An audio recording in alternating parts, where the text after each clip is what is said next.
Oui, Yorana, à nos beautés de Farima. Oui, madame, monsieur Yorana, je suis ravie de vous retrouver dans votre journal de ce midi. Les habitants de Haroué devront retourner aux urnes. Le tribunal administratif a annulé les élections. Le juge a en effet estimé que les procurations litigieuses faites par des fonctionnaires de la DSP étaient de nature à porter atteinte à la sincérité du scrutin, selon ses propres propos. Les élections devront donc se dérouler dans les semaines ou mois à venir. Teoura Iriti pourra de nouveau se représenter. Elle n'a pas été déclarée inéligible. Dominique Bourion, l'avocat de Philippe Chil, puis Teoura Iriti, maire de la commune de Haroué, au micro de Ismaël Tahiyata et Mirko Vanfo.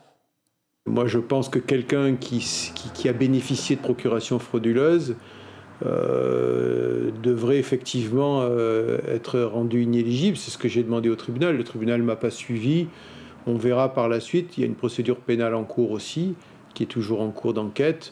C'est plutôt le tribunal correctionnel qui se prononcera sur ce sujet-là. Mais pour la moralité politique, oui. Quand on se rend coupable de ce genre de choses, on ne se représente pas. Aujourd'hui, et depuis toujours d'ailleurs, notre équipe n'a jamais commis une erreur lors des élections du deuxième tour.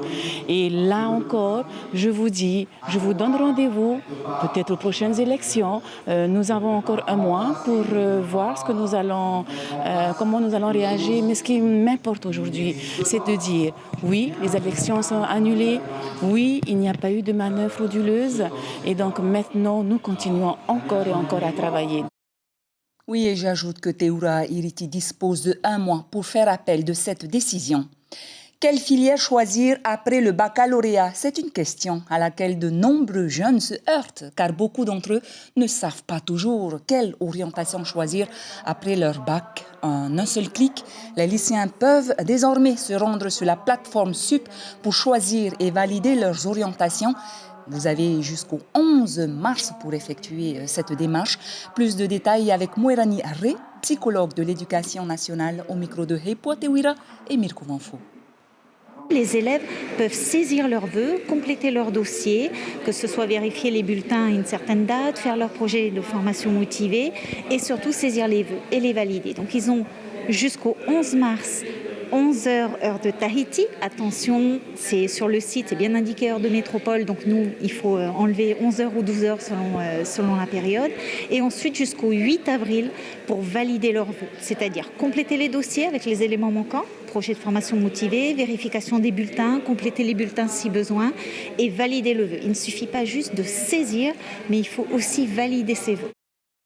EDTNJ mise désormais sur les énergies renouvelables. Une première phase photovoltaïque avait été mise en service en avril 2016 et la deuxième extension l'année dernière.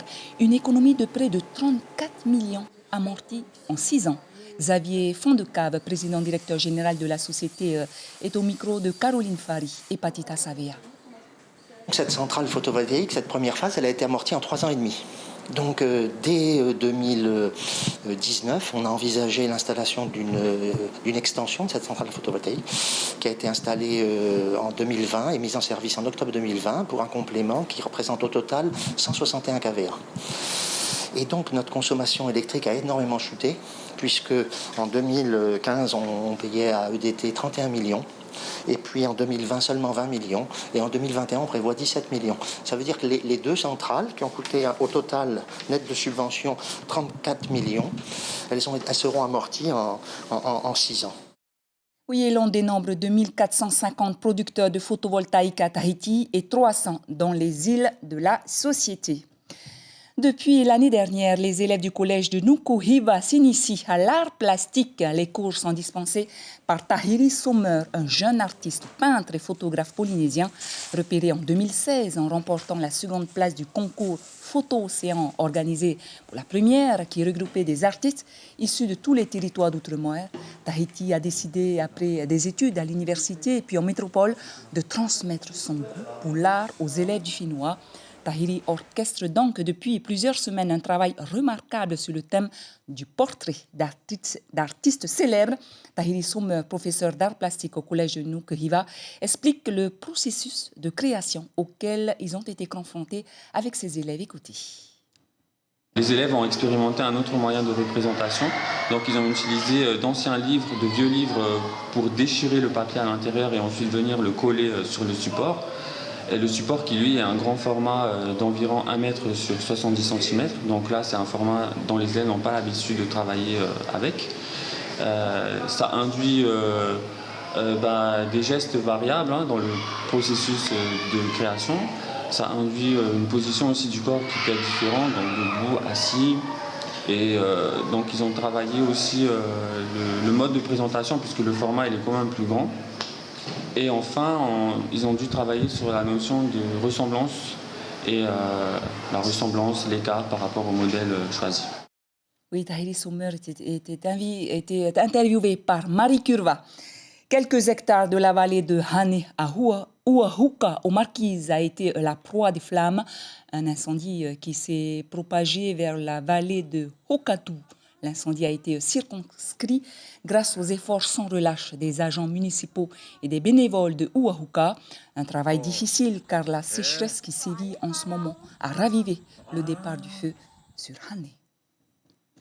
Nos chiffres de la Covid-19, 20 nouveaux cas aujourd'hui, 20 hospitalisations, dont 12 en réanimation, 18 165 personnes atteintes du Covid-19 depuis le mois de mars dernier, 133 décès, 2 674 personnes vaccinées, dont 71 ayant bénéficié des 2 vaccins. Marcel Kwang, éducateur Kana, était notre invité café d'Ibrahim Amenadzi de ce matin. L'actualité récente a été marquée il y a 15 jours, on le sait, par une nouvelle attaque de 3 pitbulls à Pamatai sur des personnes qui ont dû être transportées à l'hôpital. Pour notre maître chien, il n'y a pas de mauvais chiens, mais de mauvais maîtres, mal formés, mal éduqués. On l'écoute. Avec la loi du 20 juin 2008, ils exigent tous les propriétaires de molosses à se mettre en règle. Bien sûr, ça représente un coût. Il y a beaucoup de propriétaires qui veulent entamer les démarches, mais quand ils voient le coût final, ça les freine. Je pense qu'il faudrait que le politique, avec les vétérinaires, puissent faire des efforts pour accompagner ces propriétaires de molosses qui veulent se mettre en règle. Voilà, si vous êtes à table, un très bon appétit à tous. Retrouvez votre journal ce soir à 19h. Tout de suite, notre VA.